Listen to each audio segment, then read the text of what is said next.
She wore her worst clothes for a blind date, an oversized gray sweater with a coffee stain on the sleeve, jeans 2 sizes too big, and sneakers held together with duct tape, unaware he was a billionaire CEO who would propose 3 months later.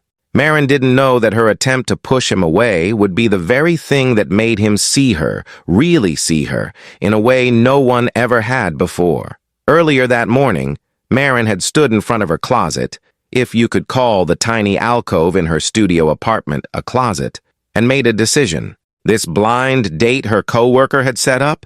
It was going to be a disaster, on purpose. She pulled out the baggiest sweater she owned, the one she wore on her worst days when even existing felt like too much effort. The jeans she'd bought at a thrift store 3 years ago, faded and shapeless. The sneakers that should have been replaced months ago, the ones where the sole separated slightly from the toe, fixed with gray duct tape that had started to peel. Perfect. She caught her reflection in the bathroom mirror as she deliberately skipped foundation, mascara, anything that might make her look like she'd tried. Her blonde hair went up in a messy bun, not the cute, intentional kind, but the kind that said, "I don't care." And she didn't. She couldn't afford to care anymore. 3 relationships in 2 years. 3 men who'd started with interest, with promise, with words like, "You're different," and "I don't care about money." And 3 men who'd eventually looked at her studio apartment, her 3 jobs, her worn-out everything, and found reasons to leave. The last one hadn't even bothered with an excuse. He'd just stopped calling. Better to scare him off now than give him ammunition later. Marin grabbed the small framed photo on her nightstand. Her mother, taken 6 months before the cancer took her, smiling despite the exhaustion, despite the medical bills that would follow Marin for years. She pressed her fingers to the glass. "I'm trying, Mom," she whispered. "I'm really trying." But was she? Or was she just surviving, one shift at a time, one disappointment at a time, building walls so high that no one could climb them even if they wanted to? Before we dive into this story of unexpected connection and seeing beyond the surface, let me know where you're watching from in the comments. And if you believe that sometimes the worst first impressions lead to the most beautiful love stories, don't forget to like and subscribe. Stories about those who dare to be authentic in a world that demands perfection deserve to be told, and you won't want to miss them. Now, what do you think happens when someone finally sees you for who you truly are? What Marin didn't know, couldn't have known, was that Graham Pierce had specifically asked his assistant for a blind date with someone real, someone who wouldn't recognize his name, someone who wouldn't want him for his money. And when she walked into that coffee shop an hour later, looking like she'd rather be anywhere else, wearing clothes that screamed, "Please leave me alone," he thought she was the most honest thing he'd seen in years. The coffee shop was one of those places that tried too hard to be cozy. Exposed brick walls, mismatched furniture, string lights that probably looked magical at night but just seemed dim and tired at 3 in the afternoon.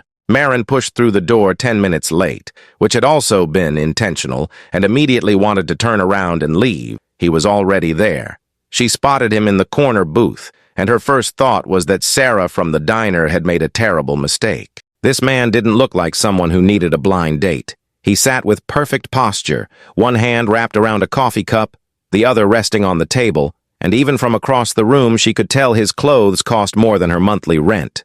The charcoal sweater was cashmere. She'd folded enough of them at the dry cleaner to recognize quality. His dark hair was styled but not overly so, like he'd run his fingers through it once and it had simply obeyed, and he was looking right at her.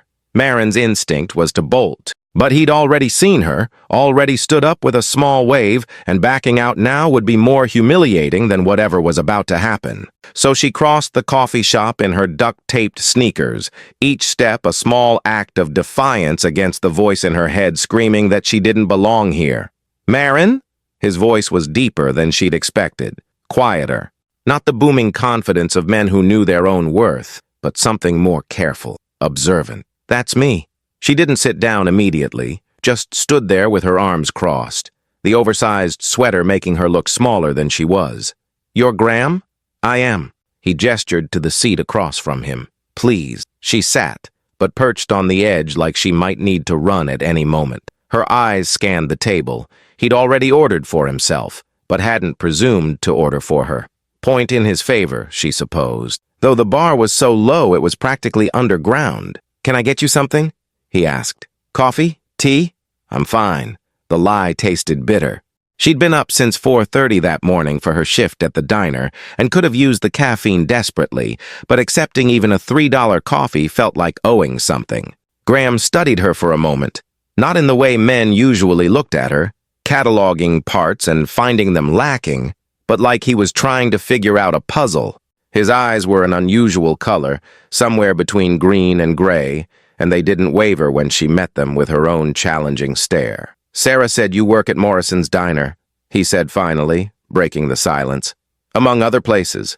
Marin's tone was clipped. "I also work at Soap and Suds laundromat in the afternoons, and I clean office buildings at night. 3 jobs, in case you were wondering if I'm lazy." She'd meant it to sound defensive, sharp enough to make him uncomfortable. Instead, something shifted in his expression. Not pity, which she would have hated, but something closer to recognition. "That must be exhausting," he said simply. Marin blinked. No one ever said that. They said she should go back to school, should find a better job, should do something with her life. They implied that working 3 jobs was a character flaw, not a necessity, but he'd just acknowledged that it was hard, and somehow that small validation made her throat tighten. "It is what it is." She looked away, focusing on the chalkboard menu behind the counter. "What about you? What do you do?" "Something with computers." He said it dismissively, like it didn't matter, and moved on before she could ask follow-up questions. "How long have you worked at Morrison's?" 5 years. Since my mom got sick." The words came out before she could stop them, and she immediately regretted the vulnerability. "Since she died, actually. Had to drop out of community college to cover her medical bills." She waited for the inevitable awkwardness, the sympathetic head tilt, the "I'm so sorry for your loss" that people said when they didn't know what else to say. Instead, Graham just nodded slowly, his fingers tightening slightly around his coffee cup. "That's a lot to carry," he said quietly. "Were you close?" "She was all I had." Marin's voice cracked slightly, and she hated herself for it. "Still is, I guess. I wear her necklace every day." She touched the thin gold chain at her throat, the small locket that held a photo of her mother on one side and nothing on the other.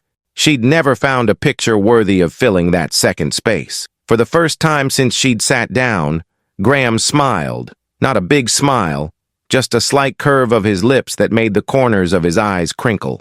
"She'd be proud of you, working that hard to honor her memory." "You don't know that." But something in her chest loosened anyway. "I know that anyone who fights that hard to survive is worth being proud of."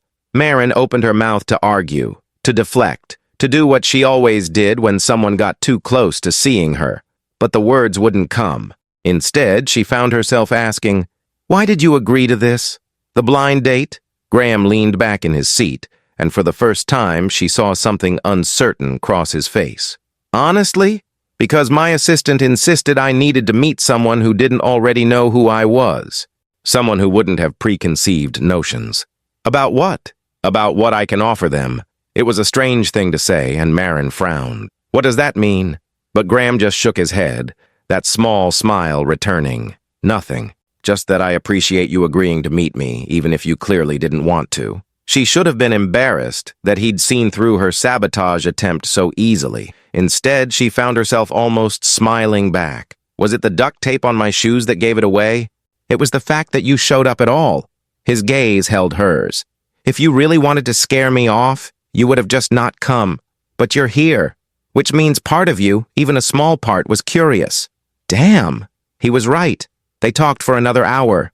Or rather, Graham asked questions, and Marin found herself answering with more honesty than she'd intended. He wanted to know about her work, about the regulars at the diner, about what she did on the rare days she had off. He didn't ask about her aspirations or her dreams. He seemed to understand instinctively that those were luxuries she couldn't afford. He asked about now, about the life she was actually living, and somehow that felt more respectful than any grand philosophical conversation ever could.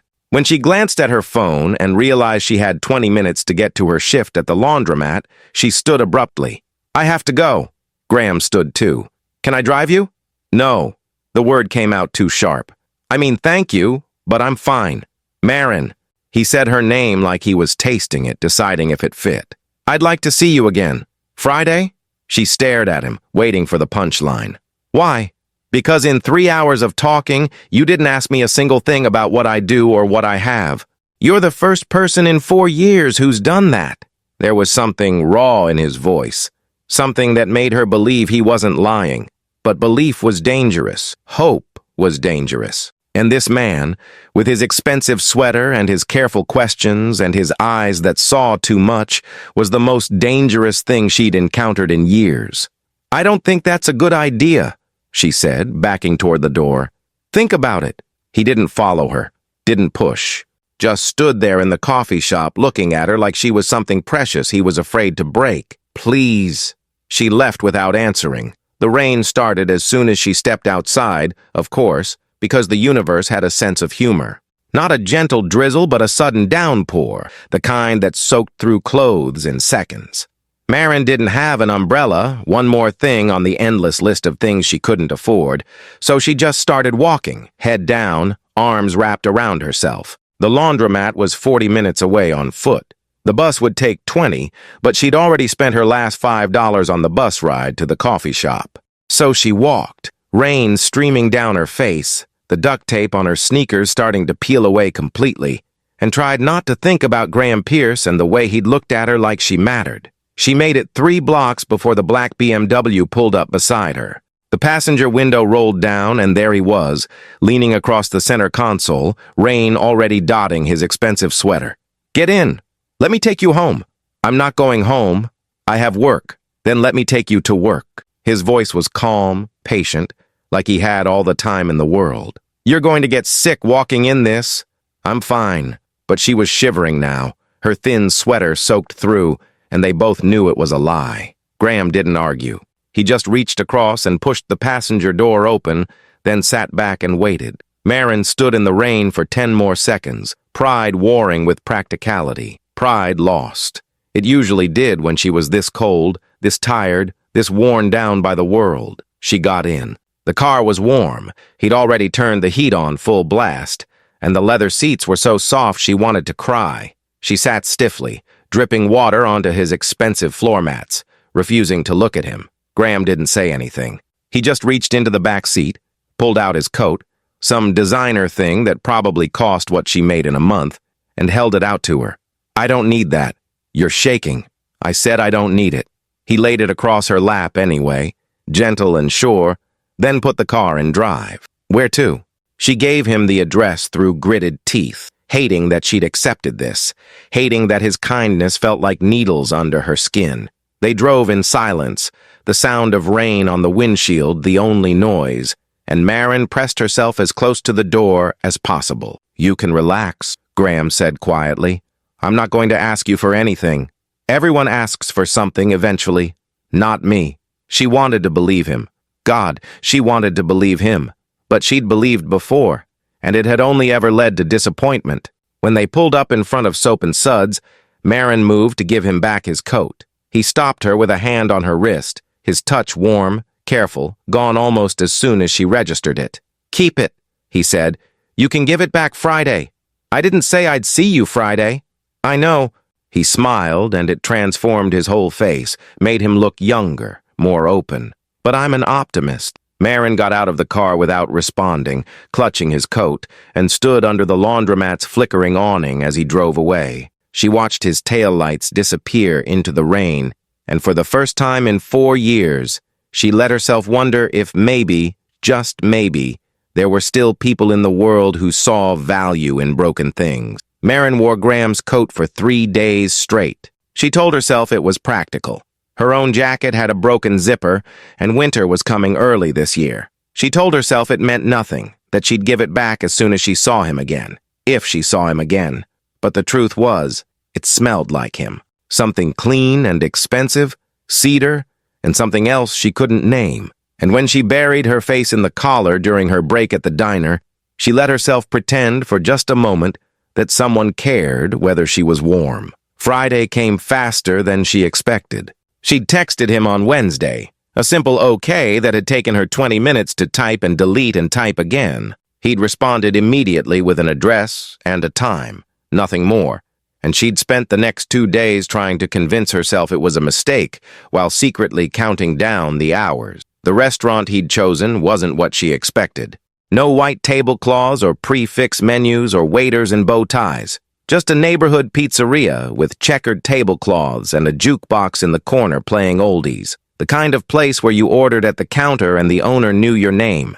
Graham was already there, sitting in a booth by the window, and when he saw her walk in, his whole face brightened in a way that made her stomach flip. "You came," he said, standing. "You sound surprised." Cautiously optimistic, he gestured to the seat across from him. "I wasn't sure if you'd block my number." "I thought about it." She slid into the booth, his coat folded carefully over her arm. "Here, thank you for letting me borrow it." Graham took the coat but didn't look at it, just kept his eyes on her. "You could have kept it longer." "I don't need charity." "It wasn't charity, Marin. It was a coat." His voice was gentle, patient. "But I understand. Would you like to order? The margarita here is incredible." They ordered. She let him pay after he pointed out that he'd invited her, which technically made it his treat, not charity, and fell into conversation more easily than she'd expected. He asked about her week, seemed genuinely interested in the story about the regular at the diner who'd left her a $50 tip after she'd listened to him talk about his late wife for an hour. She asked about his work, and he deflected again with meetings and spreadsheets, nothing interesting, before steering the conversation back to her.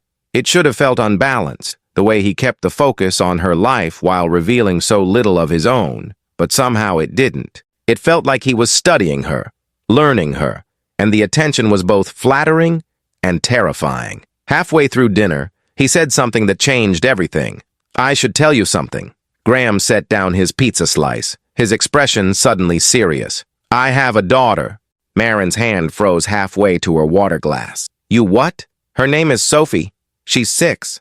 He pulled out his phone, showed her a photo of a little girl with dark curls and her father's eyes, grinning gap-toothed at the camera. "Her mother, my wife, passed away 4 years ago. Car accident." The weight of those words settled over the table like snow. Marin looked at the photo, at this child who'd lost her mother so young, and felt something crack open in her chest. "I'm sorry," she said quietly. I can't imagine." "Neither could I, until it happened." Graham's voice was steady, but she could hear the grief underneath, old and deep. "Sophie was in the car, too. Spent 2 weeks in the hospital. For a while, I thought I'd lose them both." "Graham, I'm not telling you this for sympathy." He met her eyes. "I'm telling you because if we're going to keep seeing each other, you should know. I'm a package deal. And Sophie, she's been through enough. I need to be careful about who I bring into her life." Marin understood what he was really saying. "Don't get close if you're going to leave. Don't let my daughter get attached if you're not staying." It should have scared her off. Should have been the perfect exit ramp from whatever this was becoming. Instead, she heard herself say, "I'd like to meet her, if that's okay." The relief on Graham's face was so profound it hurt to look at. "Yeah? Yeah." And she meant it. They met at Washington Park the following Saturday, early enough that the playground wasn't crowded yet. Marin had changed her outfit 4 times that morning, finally settling on jeans and a simple blue sweater. Nothing too fancy, nothing that screamed, "I'm trying too hard." Sophie was already on the swings when they arrived, being pushed by an older Asian woman who smiled warmly as they approached. "Mrs. Chen, this is Marin," Graham said. "Marin, this is Sophie's nanny, Mrs. Chen." "Pleasure to meet you," Mrs. Chen said, her eyes crinkling. Then lower, "She's been asking about you all morning." Before Marin could process that, Sophie had jumped off the swing mid-arc and was running toward them, all flying hair and boundless energy. She skidded to a stop 3 feet away, suddenly shy, and looked up at Marin with huge, assessing eyes. "Hi," Sophie said. "Hi yourself." Marin crouched down to Sophie's level, making herself smaller, less threatening. "I'm Marin. Are you my daddy's girlfriend?" "Sophie," Graham said, mortified. "We talked about this. But are you?" Sophie looked between them, curious and completely unashamed. Marin glanced up at Graham, who looked like he wanted the earth to swallow him whole, then back at Sophie. "I'm your daddy's friend. Is that okay?" Sophie considered this for a long moment. Then she grabbed Marin's hand, her small fingers warm and sticky with what might have been juice, and declared, "Want to see me on the swings?" And just like that, Marin was hers. The next 2 hours passed in a blur of playground equipment and Sophie's endless chatter. She wanted to show Marin everything, how high she could swing, how fast she could go down the slide, the rock she'd found that looked like a heart. And Marin, who had no experience with children, found herself laughing more than she had in months, caught up in Sophie's enthusiasm for everything. Graham watched from a bench nearby, and something in his chest felt too large for his rib cage. The way Marin listened to Sophie's rambling stories with genuine interest. The way she'd immediately taken off her sweater when Sophie got cold, wrapping it around the little girl's shoulders without hesitation. The way she'd instinctively caught Sophie when she'd stumbled, pulling her into a hug that the child had melted into like she'd been waiting for it her whole life. When Sophie fell on the gravel path and scraped her knee, she didn't run to Graham. She ran to Marin. "It hurts," Sophie whimpered, tears welling up. "I know, sweetheart. Let me see." Marin knelt down, examined the scrape with gentle fingers, then pulled a tissue from her pocket and carefully cleaned away the dirt and blood. "You're very brave. Did you know that?" "I am. The bravest." "It takes courage to get back up when you fall." Marin pressed a kiss to Sophie's forehead without thinking, then realized what she'd done and froze, looking up at Graham uncertainly. But Graham wasn't angry. He was looking at her like she'd just solved every problem he'd ever had. "Feel better?" Marin asked Sophie. Sophie nodded, already distracted by a butterfly. But before she ran off, she turned back and threw her arms around Marin's neck. "You smell nice. Like cookies." It was the vanilla body spray from the dollar store, but Marin didn't correct her. She just hugged the little girl back and tried to ignore the way her heart was cracking open. "Thank you," Graham said quietly as they watched Sophie chase the butterfly, "for being so good with her." "She's easy to be good with. She's wonderful, Graham." "Yeah," she asked when Miss Marin is coming back. He smiled. "In the car on the way home, before we'd even left the parking lot." Marin's throat tightened. "Did she?" "I told her I hoped very soon." That evening, Graham invited her to dinner at his house. "Just casual," he said. "Nothing fancy. Sophie wants to show you her room." Marin agreed before she could overthink it. The house was in Forest Hills, behind gates that opened automatically as Graham pulled up. Marin had known he had money, the car, the clothes, the casual way he'd paid for dinner. But this was different. This was mansion different. This was fountain in the driveway and 3-car garage and more windows than she could count different. "Graham," she couldn't keep the shock from her voice. "What do you do exactly?" He parked in front of the house, turned to look at her. "I'm the CEO of Pierce Technologies. We develop enterprise software solutions." At her blank look, he added, "We're worth about 2-3 billion. The number hung in the air between them like something alive. "Billion," Marin repeated faintly. "With a B?" "Yes." She reached for the door handle. "I can't. I should go." "Marin, wait." Graham caught her wrist gently. "Does it change who I was in that coffee shop? Does it change that Sophie just asked when you're coming back? Does it change anything that actually matters?" "Of course it does." "Graham, I clean buildings for a living. I have $87 in my bank account. I live in a studio apartment with a bathroom I share with 3 other units. We're not," she gestured helplessly between them, "we're not even in the same universe. We're in the same universe right now." His voice was calm, steady, an anchor in her panic. "We're 2 people who enjoy each other's company. That's all that matters." "That's not all that matters, and you know it. Please." He squeezed her wrist gently, then let go. "Just come inside. Have dinner. If you still want to leave after, I'll drive you home myself and I won't ask again. But Sophie's been cooking with Mrs. Chen all afternoon because she wanted to make something special for you. Don't break her heart before you even give this a chance." It was a low blow using Sophie, and they both knew it. But it worked. The inside of the house was somehow worse and better than she'd imagined. Worse because every piece of furniture probably cost more than her annual salary. Better because it was lived in. Sophie's drawings on the refrigerator, toys scattered across the living room floor, photographs everywhere of a man trying desperately to make a home for his daughter in the aftermath of tragedy. Sophie came running when she heard the door, wearing a too-big apron covered in flour. "Miss Marin, We made spaghetti and garlic bread, and Mrs. Chen let me help with the salad, but I only got to do the easy parts because knives are dangerous. It smells amazing, Marin said, and meant it. Dinner was chaotic in the best way. Sophie dominated the conversation, telling elaborate stories about school and her best friend Maya and the book she was reading about a girl who could talk to animals. Graham watched with quiet amusement, occasionally steering the conversation when Sophie got too far off track, and Marin found herself relaxing despite everything. This wasn't what she'd expected. She'd expected formal dining rooms and silent meals and the oppressive weight of wealth. Instead, there was laughter and spilled milk, and Sophie insisting on sitting next to Marin and showing her the new knock-knock joke she'd learned. After dinner, Sophie grabbed Marin's hand. "Want to see my room?" Graham started to intervene. "Sophie, maybe Miss Marin is tired." But Marin shook her head. "I'd love to." Sophie's room was every little girl's dream. A canopy bed with gauzy curtains, shelves overflowing with books and stuffed animals, a window seat with cushions overlooking the backyard, and covering every available surface, drawings. "Did you make all of these?" Marin asked, genuinely impressed. "Uh-huh. Daddy says I'm an artist." Sophie pulled out her latest masterpiece, 3 stick figures holding hands. "This is me and Daddy and my new mommy." The air left Marin's lungs. "Sophie," Graham said from the doorway, voice tight, "we talked about this." But Sophie wasn't listening. She was looking at Marin with eyes too old for her face.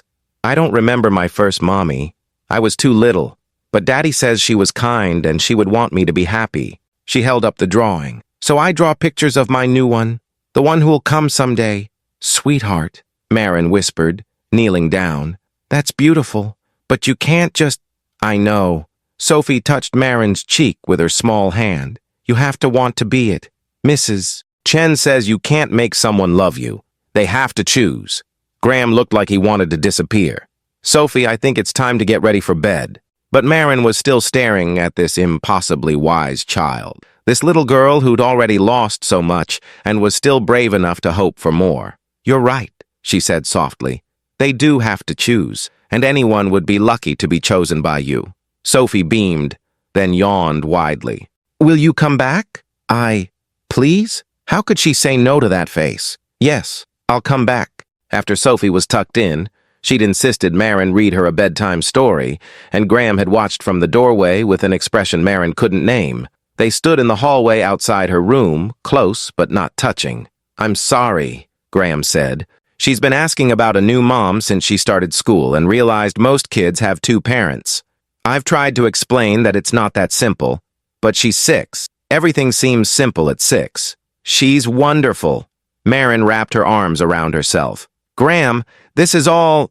it's a lot. The house, the money, Sophie wanting something I don't know if I can give her. I'm not asking you to give her anything. I'm just asking you to keep showing up." He stepped closer, close enough that she could smell his cologne, feel the warmth radiating off him. "Keep being yourself. That's all either of us wants." "Why me?" The question burst out of her. "Why someone like me when you could have anyone?" "Because you wore your worst clothes to scare me away and showed up anyway." Graham cupped her face gently, his thumb brushing her cheekbone. "Because you work 3 jobs and still find the energy to care. Because when Sophie fell, you didn't hesitate. You just loved her. And that," his voice cracked slightly, "that's all I've been looking for. Someone who'll love her. Not my money, not my name. Just her. And you?" Marin's voice was barely a whisper. "What about you?" "I'm hoping," he said, "that if she's lucky enough to have you, I might be too." He kissed her then, soft and sweet and careful, like she was something precious he was afraid to break. And Marin, who'd spent 4 years building walls, felt them start to crumble. The next few weeks passed in a blur of domesticity that terrified and thrilled her in equal measure. Graham would pick her up after her shift at the diner, drive her to his house for dinner with Sophie. Marin started keeping a change of clothes in his guest room, started showing up on her days off just to spend time with them, started feeling like maybe, impossibly, she belonged there. Sophie attached herself to Marin with the ferocity only a 6-year-old could manage. She wanted Marin to do everything: read bedtime stories, help with homework, watch her practice cartwheels in the backyard. And Marin, who'd never wanted children, who'd told herself she was too broken to be trusted with something so precious, found herself falling completely in love with this little girl and with her father. 3 months after that first disastrous coffee shop date, Marin had a toothbrush at Graham's house, a drawer in his dresser, a place at the dinner table that everyone understood was hers. Mrs. Chen had started calling her dear and making her favorite tea without being asked. Sophie had stopped calling her Miss Marin and started just calling her Marin, said with the kind of casual possessiveness that suggested she'd already decided how this story ended. It was perfect, which meant, of course, that it couldn't last. On a Tuesday evening in late October, Marin was in the kitchen helping Sophie with a school project, a family tree that made her heart clench, when the doorbell rang. Graham went to answer it, and Marin heard a woman's voice, sharp and cultured and vaguely familiar. "Graham, we need to talk." Sophie's head popped up. "That's Aunt Victoria!" Marin's stomach dropped. She'd heard about Victoria, Lily's older sister who lived in Manhattan and visited occasionally. Graham had mentioned her in passing but never suggested Marin meet her, and now she understood why. Victoria swept into the kitchen like she owned it, all designer clothes and cold eyes. She was beautiful in that harsh, untouchable way some wealthy women cultivated, and when her gaze landed on Marin, it turned glacial. "So you're the one," Victoria said. "Victoria, this is Marin." Graham's voice had gone carefully neutral. "Marin, this is Lily's sister, Victoria Ashworth." "Pleasure," Victoria said in a tone that suggested it was anything but. She looked Marin up and down, taking in her Target jeans and second-hand sweater, and her lip curled slightly. "How unexpected." "Aunt Victoria, we're making a family tree." Sophie, oblivious to the tension, held up her project. "Want to see?" "Not right now, darling." Victoria's attention was still on Marin. "Graham, could we speak privately? Anything you need to say, you can say in front of Marin." "Fine." Victoria crossed her arms. "Are you actually serious about this? Her? Victoria? She's a waitress, Graham. A cleaning lady. You're one of the wealthiest men in the state, and you're dating someone who can't even afford decent clothes." The words hit like physical blows. Marin felt Sophie stiffen beside her, felt Graham's fury radiating across the room, but she couldn't move, couldn't speak, couldn't do anything but stand there and bleed. "Get out!" Graham's voice was ice. "Right now! I'm trying to protect you! Protect Sophie! This woman is clearly after your money. She doesn't want my money. She's never wanted my money. That's the entire point." "Oh, please!" Victoria laughed, cold and cruel. "Everyone wants something, Graham. She's just playing the long game, making you think she's different. But mark my words, the moment she has what she wants, she'll show her true colors." "I said get out." Victoria left with a final venomous look at Marin, and in the silence that followed, Sophie started to cry.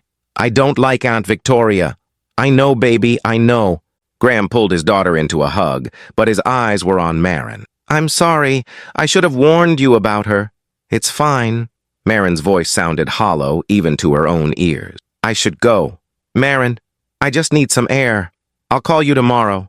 She left before he could stop her, before Sophie could ask why she was crying, before she had to admit that Victoria's words had found every insecurity she'd been trying to ignore and ripped them wide open.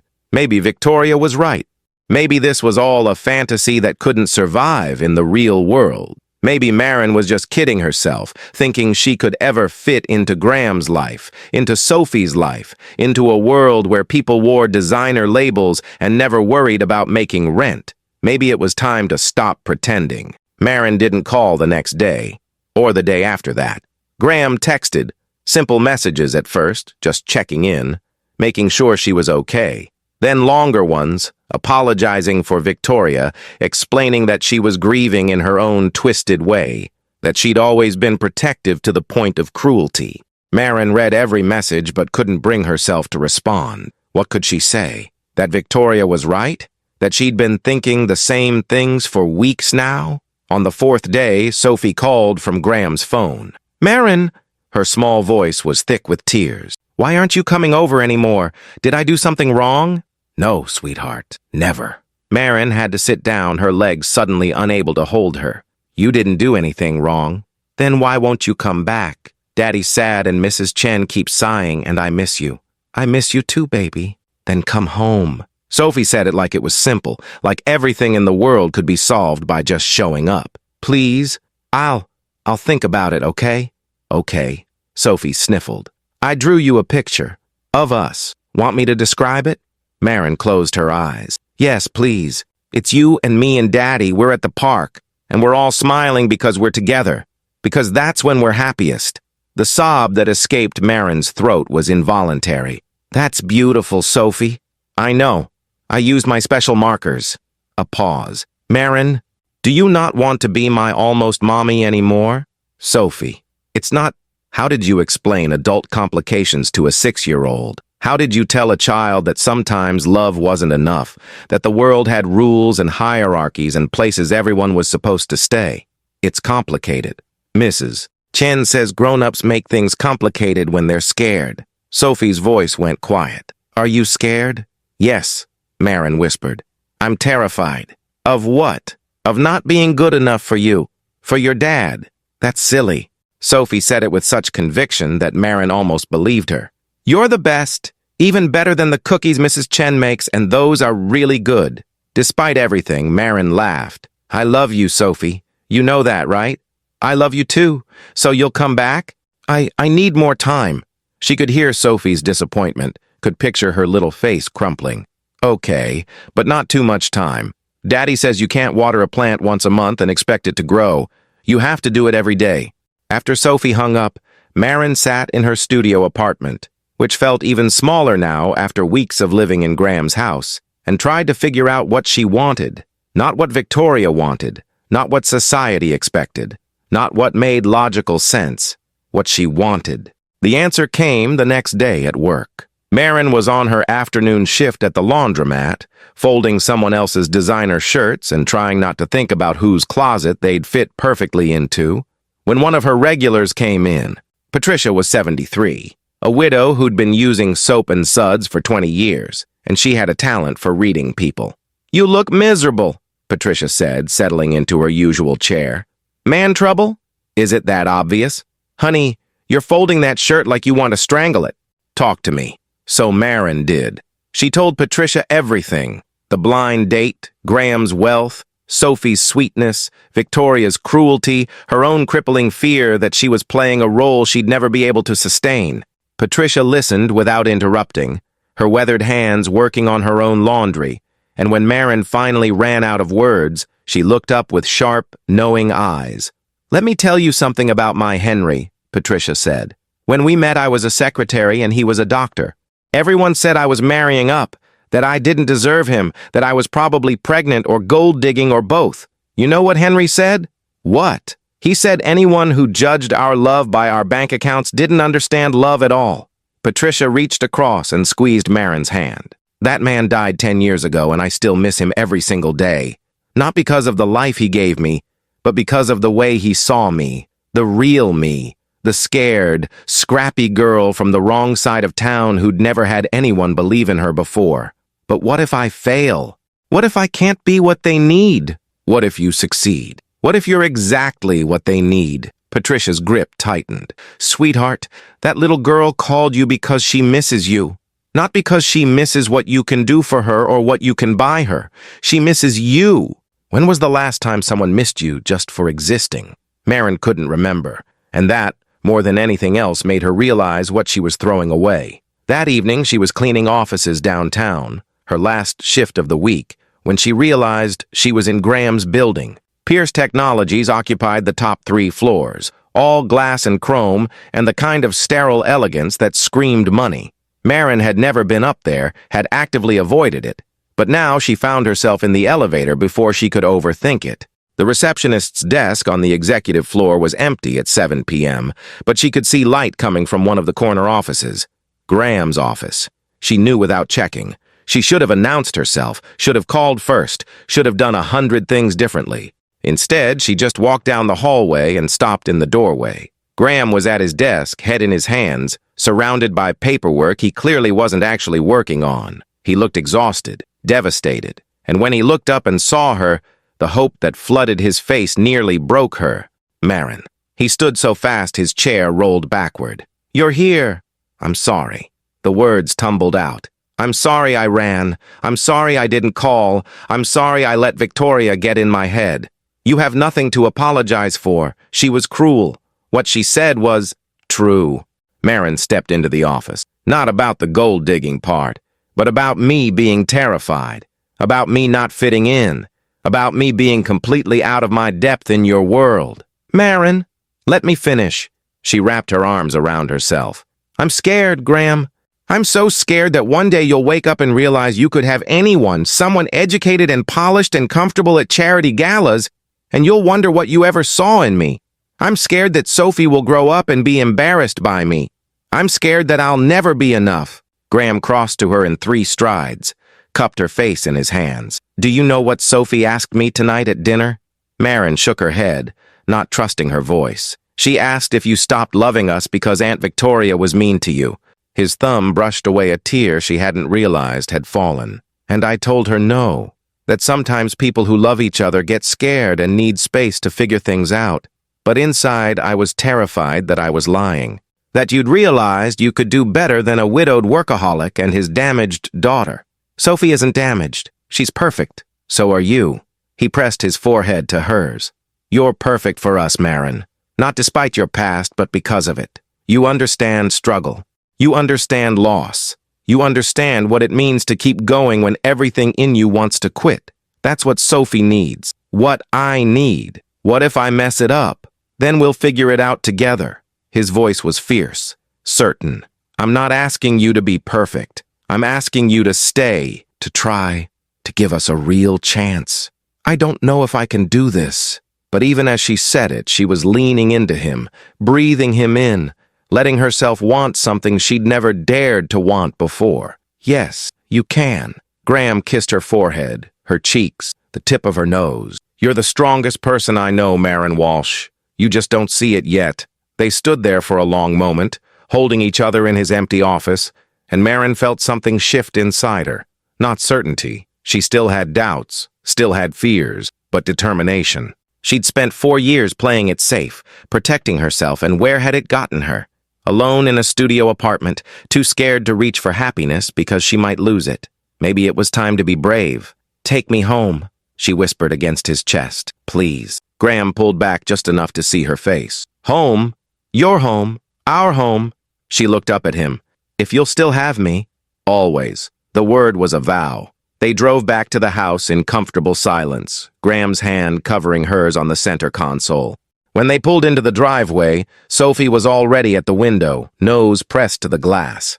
She must have heard the car because by the time they got to the door, she was waiting, practically vibrating with excitement. You came back! Sophie launched herself at Marin, who caught her and spun her around, both of them laughing. I knew you would. I told Daddy you would. Did you? Marin pressed a kiss to Sophie's hair. How did you know? Because you love us. Sophie said it simply, like it was the most obvious thing in the world. And people who love each other don't stay away forever. You're right. Marin set Sophie down, crouched to her level. I do love you, both of you, and I'm sorry I was gone. It's okay. Sophie threw her arms around Marin's neck. Mrs. Chen says sometimes grown-ups need thinking time. Did you have good thinks? The best thinks. Marin pulled back, brushing Sophie's curls from her face. And I thought that if you'll still have me, I'd like to be here. Every day. Not just visiting. Sophie's eyes went wide. Like living here? Forever? If that's okay with you. Yes! Sophie jumped up and down. Daddy, she's staying! For real staying! Graham was watching them with an expression that made Marin's chest tight. Love, yes, but also relief, wonder, something that looked almost like worship. For real staying, he confirmed softly. That night, after Sophie was tucked in, with Marin reading bedtime stories and Graham sitting on the edge of the bed, the 3 of them tangled together like they'd been doing this forever. They stood in the hallway outside her room again. I meant what I said, Marin said quietly, about staying. But I need to do it right. I want to keep my jobs, at least for now. I want to pay my own way where I can. I need to know I'm here because I choose to be, not because I have to be. Whatever you need. Graham tucked a strand of hair behind her ear. As long as you're here, there's something else. She took a breath. Sophie asked tonight if I was going to be her mommy. I didn't know what to say. What do you want to say? That I'm not ready for that yet. That I love her more than I knew I could love anyone, but that being someone's mother is. It's huge, Graham. It's permanent, and I need time to grow into it. Is that okay? More than okay. He kissed her softly. She doesn't need you to be her mother tomorrow. She just needs you to be here. The rest will come. But not everyone agreed. 2 weeks later, Sophie had a birthday party to attend, Emma Hartwell's 7th birthday at their estate in Ashcroft. Graham couldn't go, a meeting he couldn't reschedule, so Marin offered to take Sophie herself. It would be fine, she told herself. Just a kid's party. Drop Sophie off, pick her up 2 hours later. Nothing complicated. She should have known better. The Hartwell estate made Graham's house look modest. There was actual marble in the driveway, fountains that probably cost more than Marin's entire life, and a party planner directing traffic like she was conducting an orchestra. The other mothers arriving were dressed in what Marin now recognized as casual wealth. Designer athleisure, tasteful jewelry, that particular sheen that came from regular spa treatments and trainers, and not having to worry about anything except which charity gala to attend next. Marin was wearing her best dress, a simple navy shift from Target that had been on clearance, and suddenly felt like she was wearing a costume, a bad one. Sophie didn't notice. She was too excited, clutching her gift for Emma and chattering about the bounce house she could see in the backyard. Marin walked her to the door, where a cluster of mothers were already gathering, and felt their eyes sweep over her with the kind of assessment that managed to be both quick and thorough. "You must be new," one of them said, smiling in that particular way wealthy women did when they were being polite. "I don't think we've met. I'm Jennifer Hartwell, Emma's mother." "Marin Walsh. I'm with Sophie Pierce." "Oh!" Jennifer's eyes lit with recognition and something else. Interest, curiosity. "Graham's Sophie. How lovely. Are you?" The question hung in the air. Marin didn't know how to answer it. Girlfriend seemed too casual. Almost stepmother sounded presumptuous. So she settled for, "I'm helping out today." "I see." Jennifer's smile didn't waver, but Marin saw her exchange a glance with another mother. "Well, the party goes until 3. We'll take good care of her." Marin should have left, should have kissed Sophie goodbye and walked away. But Sophie was looking up at her with those big eyes, suddenly shy in the crowd of children she didn't know well, and Marin found herself saying, "Actually, do you mind if I stay, just for a bit, until she's comfortable?" "Of course not," Jennifer said, though her tone suggested otherwise. The next 2 hours were excruciating. Marin stayed on the fringes, watching Sophie play, and tried to be invisible. But the other mothers gravitated toward her like sharks smelling blood. They weren't overtly cruel, that would have been gauche, but their questions were surgical. Where did she go to school? What did her parents do? Where did she work? And when she answered honestly, community college dropout, mother deceased, 3 jobs, she watched the pity and disdain war on their faces. The worst moment came when Sophie, excited and unself-conscious, ran up to Marin in front of everyone. "Look what Emma's mom gave us." She held up an elaborate party favor bag. "Can you help me open it?" Before Marin could respond, Jennifer appeared, her smile sharp. "Sophie, darling, why don't you take that to your nanny? I'm sure Miss Walsh has been very patient, but she probably needs to get back to work." The word hung in the air like a slap. Nanny. As if that was the only possible explanation for why someone like Marin would be with someone like Sophie. "She's not my nanny," Sophie said, confused. "She's my—" But she stopped because she didn't have a word for what Marin was. And in that moment of hesitation, Marin saw everything she'd been afraid of. She saw the way Sophie would grow up in this world, surrounded by these people, and eventually she'd understand the difference. Eventually she'd be embarrassed. "I should go," Marin said, her voice hollow. "Jennifer's right. I have a shift." "But—" Sophie's face crumpled. "I'll see you later, sweetheart, okay? Have fun." Marin kissed the top of Sophie's head and walked away before the little girl could see her crying. She made it to her car before the sobs started, made it 3 blocks before she had to pull over because she couldn't see through the tears, made it home to her studio apartment, which suddenly felt like the only place she belonged, before she admitted the truth. She couldn't do this. She couldn't be the person Graham and Sophie needed. She couldn't survive in a world where mothers looked at her like she was help, where her best was never going to be good enough, where Sophie would eventually understand that her almost mother was the one everyone pitied. It wasn't fair to them. It wasn't fair to Sophie, who deserved someone who could navigate these waters without drowning, who could stand in a room full of wealthy women and belong. Marin looked around her apartment, the water stain on the ceiling, the radiator that clanged, the window that stuck, and for the first time in weeks, it felt like sanctuary instead of prison. This was her world. These were her people. And trying to be something else, someone else, was only going to end in heartbreak for all of them. She texted Graham, "I'm sorry. I can't do this. Please don't call." Then she turned off her phone. It was Sophie who found the note. 3 days later, when Graham came home from trying once again to convince Marin to talk to him, Sophie was at the kitchen table with Mrs. Chen, crying so hard she was hiccuping. In front of her was a piece of paper covered in crayon. "What's wrong, baby?" Sophie held up the paper. It was another drawing, Marin and Sophie holding hands, but this time there was writing. Letters that were backwards and uneven, but unmistakably heartfelt. "Please come back, Miss Marin. I love you. Sophie." Below it, in different handwriting, Mrs. Chen had added, "We all do." "She's not coming back, is she?" Sophie's voice broke. "I made it wrong. I made her leave." "No!" Graham pulled his daughter into his lap, his own eyes burning. "No, sweetheart, you didn't make her leave. She's just scared." Of what? How did he explain to a 6-year-old that sometimes the world was cruel? That sometimes people looked at someone and decided they weren't worthy based on bank accounts and zip codes and things that didn't actually matter but felt like everything? Of not being good enough, he finally said. Even though she's more than enough, more than we deserve. Sophie looked up at him with eyes that were too wise, too sad. "Then we have to tell her. We have to make her believe. I've tried, baby. She won't answer my calls. Then we go to her." Sophie climbed off his lap, determination replacing tears. "Like in the movies. We go to her and we tell her she's family, and family doesn't give up." Graham looked at his daughter, fierce and loving and absolutely right, and felt something settle in his chest. "You're right." He stood up, grabbed his keys. "Let's go get her." Marin had been staring at her ceiling for 3 days. 3 days of calling in sick to all her jobs. 3 days of ignoring the knocks on her door. Her landlord twice, her co-worker from the diner once, someone delivering food she hadn't ordered.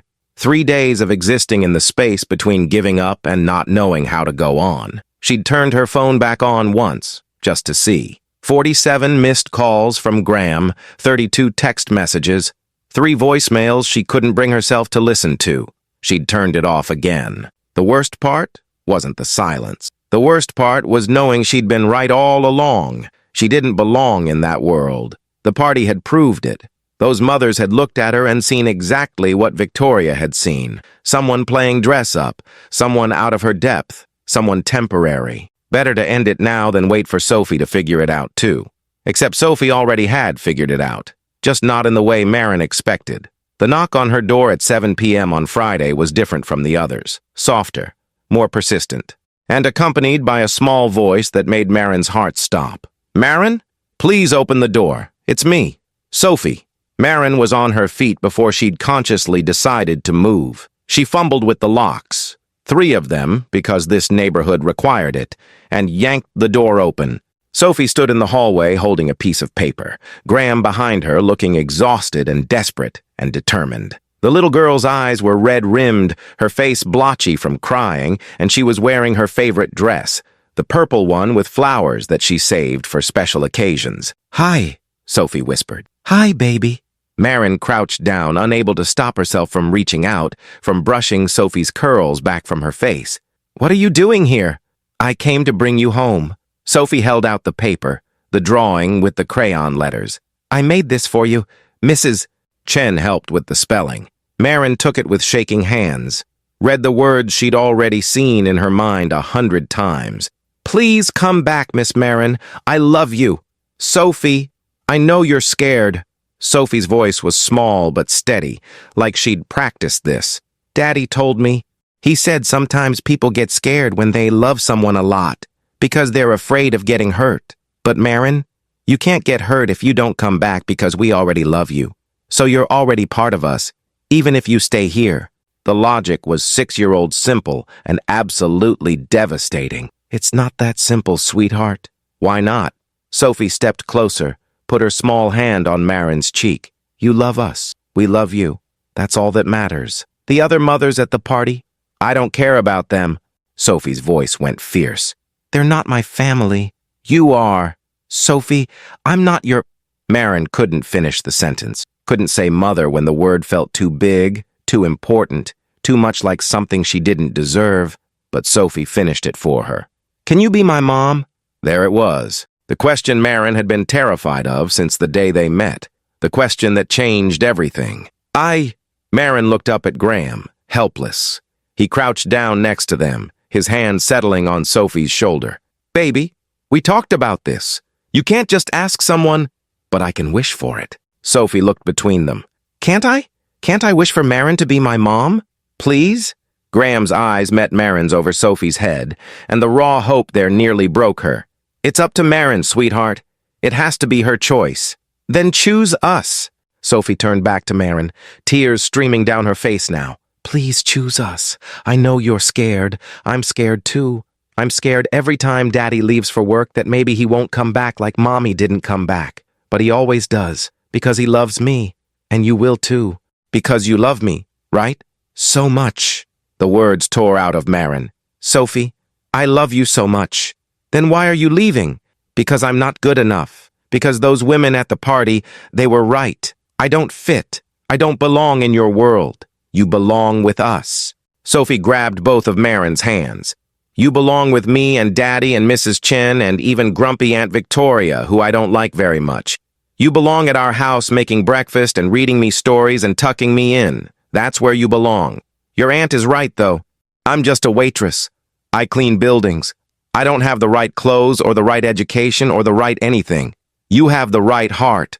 Graham's voice was rough. That's all that matters, Marin. Not to those women at the party. Not to Victoria. To us. You have exactly the right heart. What if I fail you? What if I'm not enough? What if you are? Graham moved closer, his hand coming up to cup her face.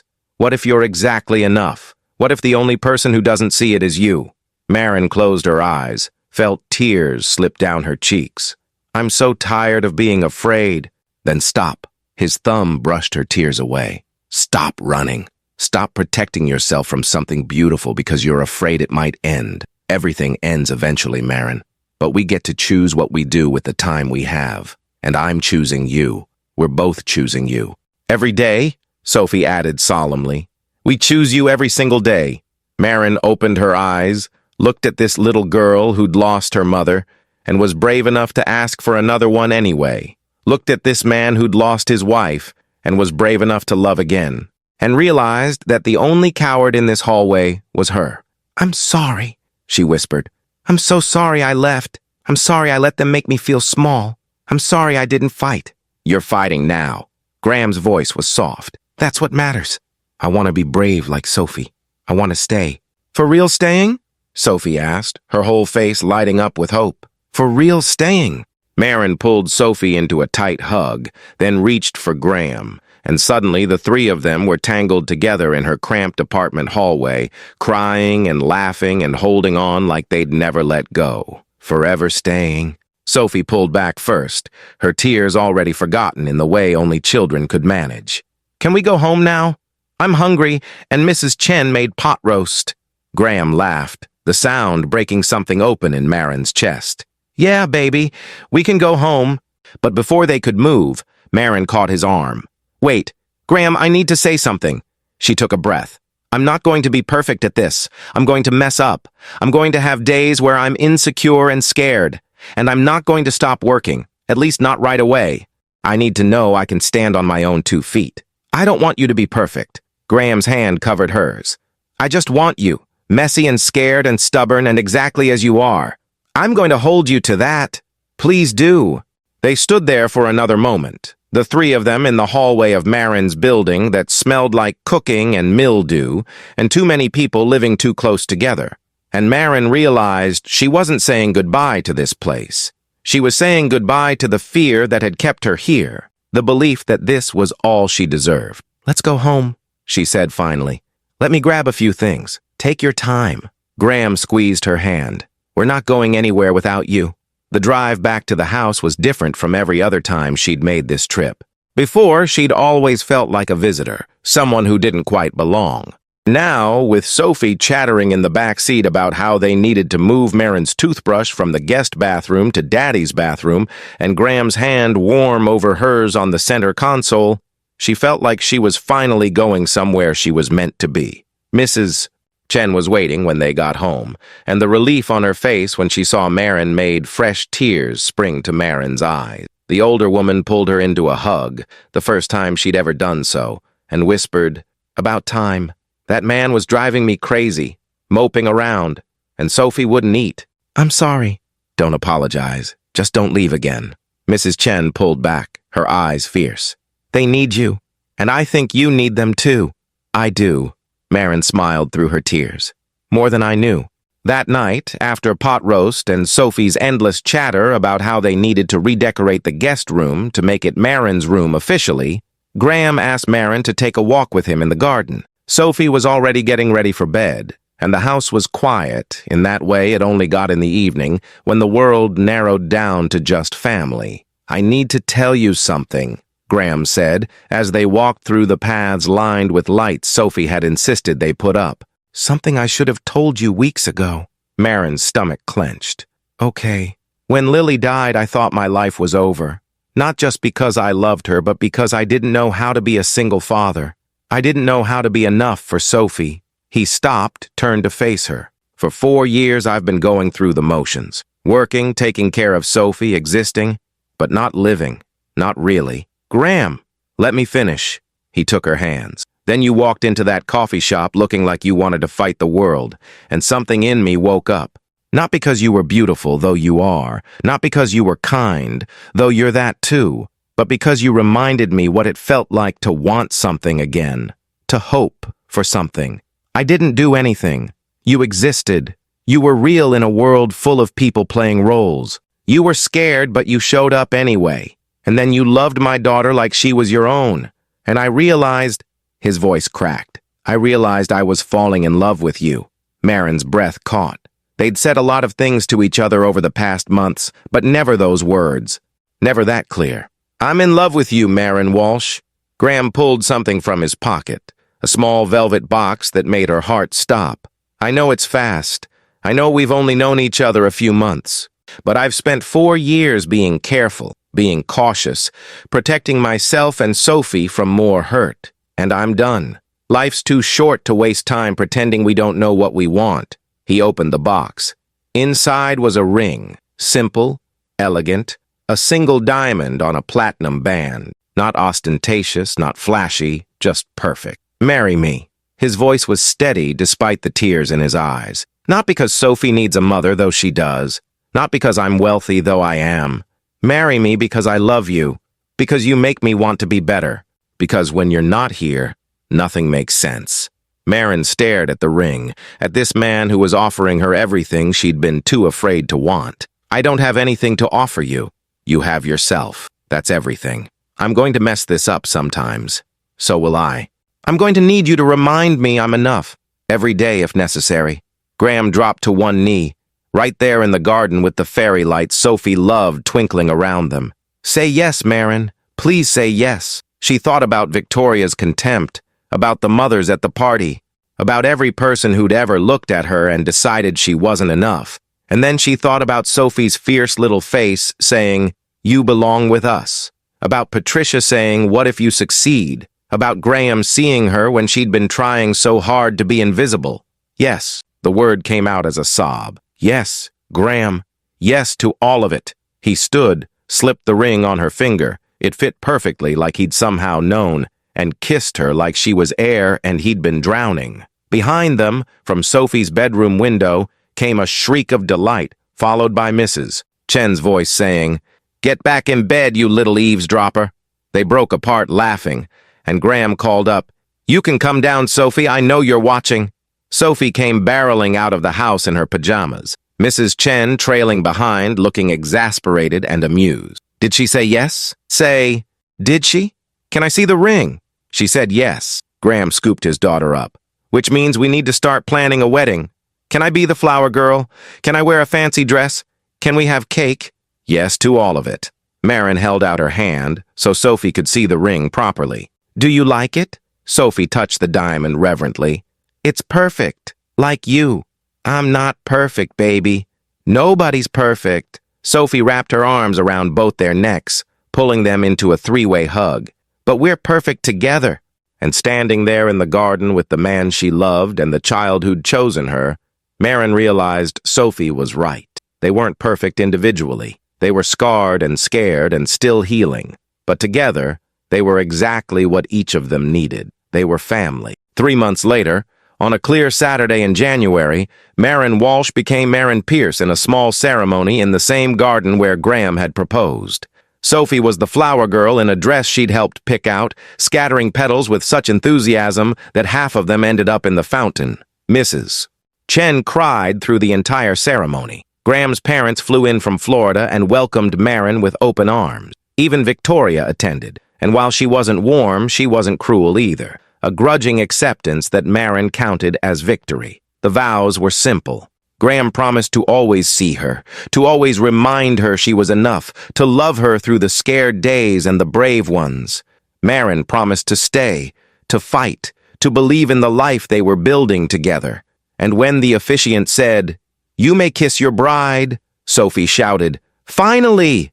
loud enough for the entire garden to hear. That evening, after the small reception, after Sophie had finally crashed from sugar and excitement, Graham found Marin on their bedroom balcony looking out at the garden. "Hey, Mrs. Pierce." He wrapped his arms around her from behind. "Regrets?" "Not even one." She leaned back against him. "Though I still can't believe this is my life." "Believe it." He pressed a kiss to her temple. "You chose it. You fought for it. You earned it. We earned it." She turned in his arms. All of us, he agreed. From somewhere in the house, they heard Sophie call out, "Can someone get me water? I'm thirsty." Marin laughed. "Duty calls. Let me." Graham kissed her once more. "You stay here. Enjoy the quiet." But Marin followed him anyway, because that was what family did. They showed up. They stayed. They chose each other. Every single day, even when it was hard. Especially when it was hard. 6 months after the wedding, on a lazy Sunday morning, Marin was making pancakes. Her specialty now, according to Sophie, when she heard footsteps on the stairs. Sophie came down rubbing sleep from her eyes, climbed onto her usual stool at the kitchen island, and said something that made Marin's hands still on the spatula. "Mom, can we have chocolate chips in the pancakes?" Mom. "Not Miss Marin, not Marin." Mom. Marin turned slowly, her vision blurring. "You called me Mom?" Sophie looked up, suddenly uncertain. "Is that okay? Mrs. Chen said I should ask first, but it just came out and—" "It's more than okay." Marin crossed to her, pulled her into a tight hug. "It's perfect, baby. You can call me Mom anytime you want. Even in front of other people?" "Especially in front of other people." Marin pulled back, cupped Sophie's face. "I'd be honored to be your mom, Sophie. I've been your mom in my heart since the day we met." "Really? Really?" Sophie beamed, then called out, "Daddy, she said yes." "I can call her Mom." Graham appeared in the doorway, coffee in hand, looking at them with such love it made Marin's chest tight. "I heard. What do you say we celebrate with chocolate chip pancakes for everyone?" "Yes." Sophie bounced in her seat. "This is the best day ever." As Marin turned back to the stove, adding chocolate chips to the batter, she caught her reflection in the window. She looked different from the woman who'd worn her worst clothes to a blind date less than a year ago. Happier, more settled, home. She'd stopped working at the diner and the laundromat, though she'd kept the cleaning job one night a week. Her compromise with Graham, her way of staying connected to who she was before. But most of her time now went to Sophie, to building this life they'd created together. To learning how to accept love she'd never thought she deserved. "Hey," Graham said softly, coming up behind her while Sophie was distracted by her tablet. "You okay?" "Better than okay." Marin leaned back against him. "I was just thinking about how different things are now." How different I am. You're not different. He kissed her shoulder. You're just finally letting yourself be loved. Is that what this is? That's exactly what this is. He turned her to face him. Get in, Mrs. Pierce. Let me take you home. She smiled, recognizing their phrase, the words he'd said that first rainy night, the words that had started everything. I am home, Mr. Pierce. Right here, with you two. Good answer. They stood there for a moment, wrapped in each other, while Sophie hummed to herself and the pancakes cooked and the morning sun streamed through the windows. And Marin realized that this messy, imperfect, beautiful life was everything she'd been too scared to hope for. Sometimes the worst first impressions led to the most beautiful forevers. And Marin learned that being seen, truly seen, was worth more than any disguise she'd ever worn. Love isn't about being perfect, it's about being brave enough to show up as you are. Marin wore her worst clothes to push someone away and found the person who saw through to her heart. She learned that family isn't defined by blood or bank accounts, but by the people who choose to stay. If this story touched your heart, don't forget to like and subscribe to Soul Thread Stories.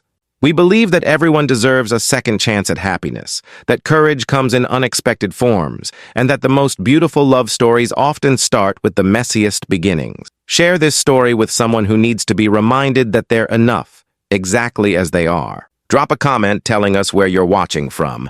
We love hearing from our Soul Threads family around the world. Thank you for being part of our Soul Threads Stories family. Remember, sometimes the person you're meant to find is waiting on the other side of your fear. Until next time, keep believing in second chances.